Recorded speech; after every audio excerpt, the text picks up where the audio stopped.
Hello students, welcome back. Today's topic is cache memory. So directly before we go in directly talk about cache memory, let us discuss about what is locality of reference. So this is an important property which can help us in understanding the cache memory in a little more easy way.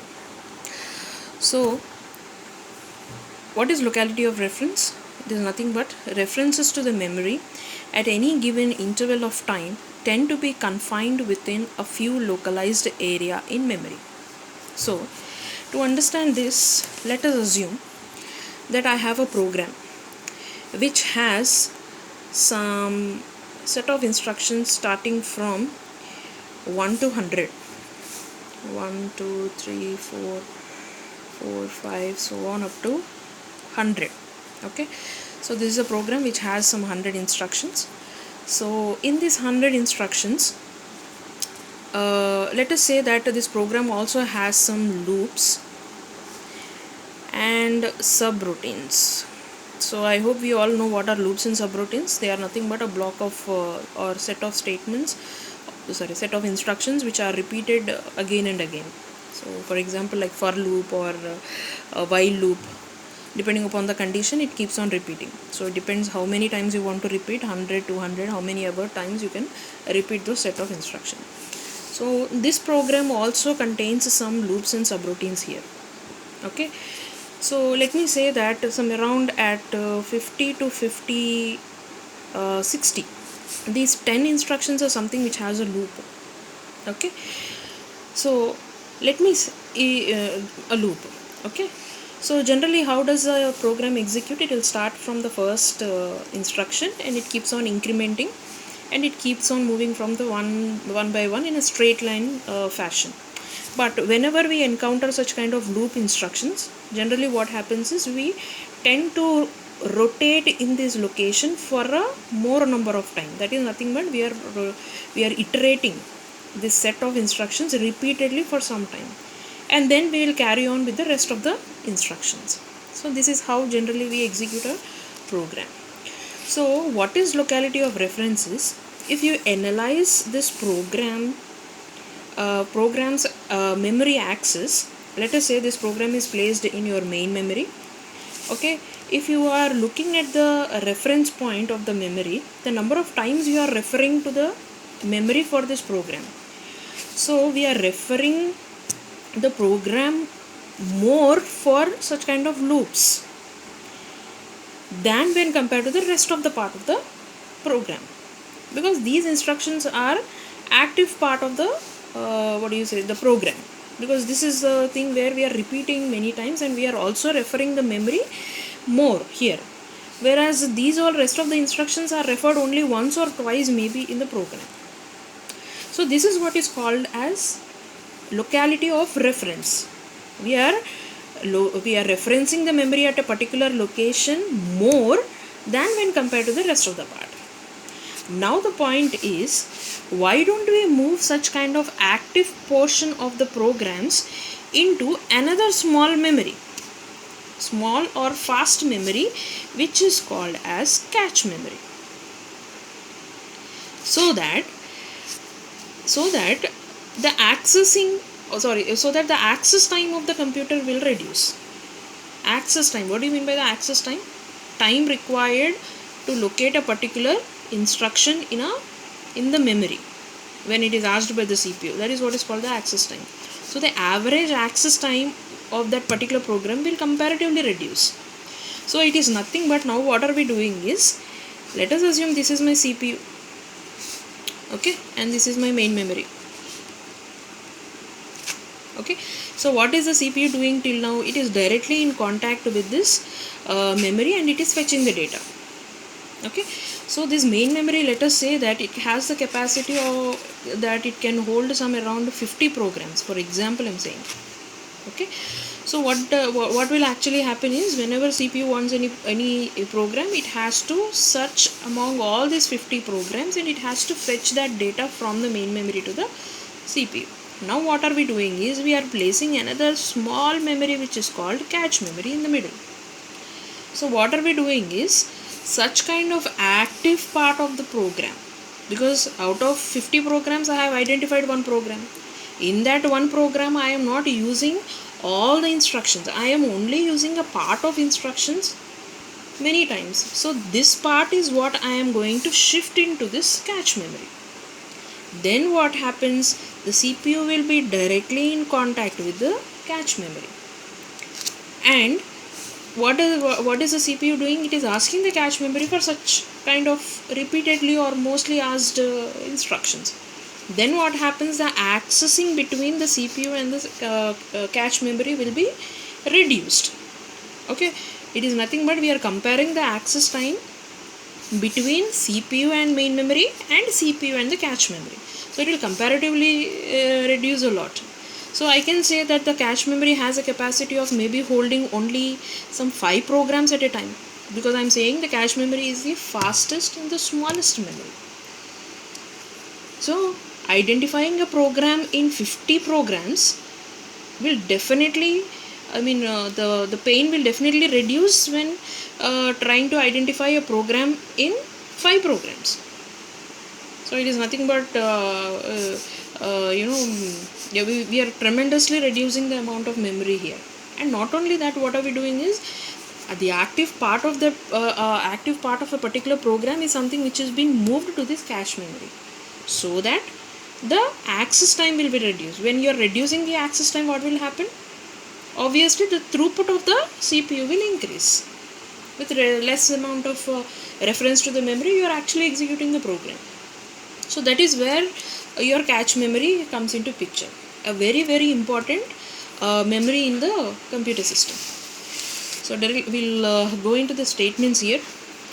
So the computer program flows in a straight line fashion with program loops and subroutines encountered frequently. So repeatedly reference to a set of instructions in the memory. So this is nothing but I am talking about repeatedly reference of set of instructions in the memory. So this is where your locality of reference come into picture. The result of this is locality of reference property which states over a short interval of time, the addresses generated by a typical program refers to a few localized areas of the memory repeatedly, while the remainder is accessed relatively infrequent. So that is what I was trying to explain in this particular thing. That is, this part of the program is being referred more than when the rest of the set of instructions. So the active portion of program and data are placed in a fast small memory. The average memory access time can be reduced, thus reducing the total execution time of a program. So the execution time of the program is something which will be tremendously reduced by placement of a cache memory. So such fast small memory is referred to as cache memory. Okay. So now let me tell you what is a basic operation of a cache memory here. So just now I was trying to explain the same thing in this diagram. The same diagram is what is drawn in here also. So what are we doing is so actually how the operation goes ahead is, whenever CPU wants any data, it will directly ask the cache memory. Okay, it will try to find in this. If it is able to find, then the data is being moved, that is the instruction is being moved from the cache memory to the CPU, and then the execution goes ahead. But if it is not found in the cache memory, then the CPU will directly ask the main memory. It will check where that particular program is, and then the program is being moved from the main memory to the cache memory, and then from cache memory to the CPU. Okay, so the only thing is, till now we know CPU and main memory are directly in contact, but now what are we doing is that contact is being intermediate with another memory which is called cache memory. Okay. Okay, now let us try to analyze what is the performance of a cache memory. Okay, now we need to see how fast is our memory. How fast is our system working, that is, what is the execution time.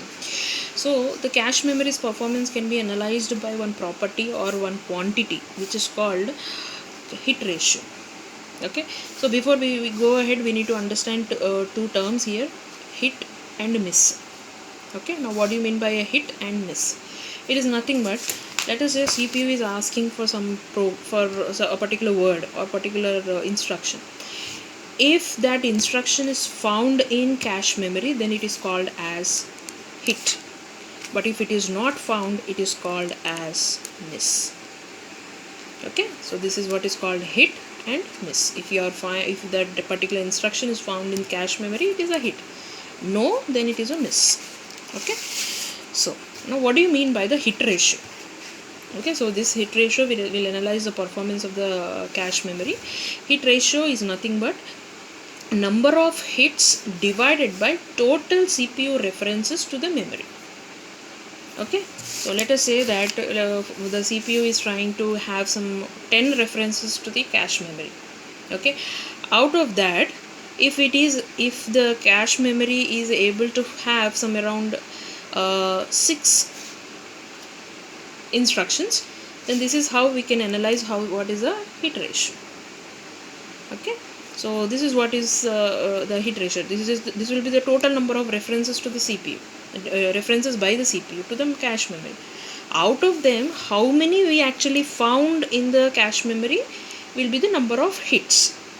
So number of hits divided by total CPU references to the memory. So that is what is called as hit ratio. So if you calculate this part, then we can definitely know what is the performance of the cache memory. Definitely it will improve more, a lot when without a presence of the cache memory.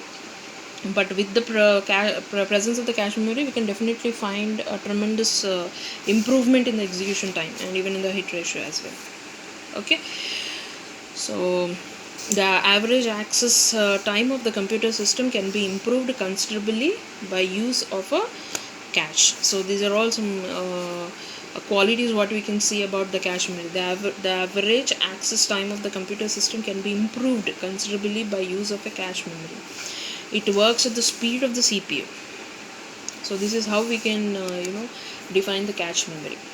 Okay, so there are two things which we have to also discuss is page replacement algorithms.